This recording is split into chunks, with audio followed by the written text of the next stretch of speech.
ತಾಲೂಕಿನ ವಾಗಿನಕೆರೆ ಹಾಗೂ ಮಂಡಲಮನೆ ಗ್ರಾಮದಲ್ಲಿ ಮನೆಗೆ ನುಗ್ಗಿ ಕಳ್ಳತನ ಹಾಗೂ ಮನೆಯ ಮುಂದೆ ನಿಲ್ಲಿಸಿದ ಕಾರನ್ನು ಕಳ್ಳತನ ಆದ ಪ್ರಕರಣ ಜುಲೈ 29ರಂದು ದಾಖಲಾಗಿತ್ತು.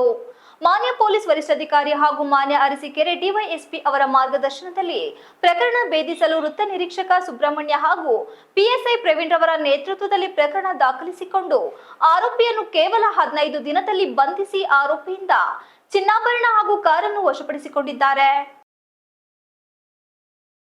ಈ ವೇಳೆ ಸುದ್ದಿಗಾರರಿಗೆ ಮಾಹಿತಿ ನೀಡಿದ ವೃತ್ತ ನಿರೀಕ್ಷಕರಾದ ಸುಬ್ರಹ್ಮಣ್ಯ, ಬೇಲೂರು ಪೊಲೀಸ್ ಠಾಣೆ ವ್ಯಾಪ್ತಿಯ ಮಂಡಲಮನೆ ವಾಗಿನಕೆರೆ ಗ್ರಾಮದಲ್ಲಿ ಮನೆ ಕಳ್ಳತನ ಹಾಗೂ ವಾಗಿನಕೆರೆ ಗ್ರಾಮದ ಸುರೇಶ್ ಎಂಬುವರಿಗೆ ಸೇರಿದ ಬಲೆನೋ ಕಾರನ್ನು ಕದ್ದು ಪರಾರಿಯಾಗಿದ್ದ ಭದ್ರಾವತಿ ಮೂಲದ ಸುರೇಶ್ ಎಂಬಾತನನ್ನು ಬಂಧಿಸಿ ಆರೋಪಿಯಿಂದ 100 ಗ್ರಾಂ ಚಿನ್ನ, 1 ದ್ವಿಚಕ್ರ ವಾಹನ, ಬಲೆನೋ ಕಾರನ್ನು ವಶಪಡಿಸಿಕೊಳ್ಳಲಾಗಿದೆ ಎಂದು ತಿಳಿಸಿದರು.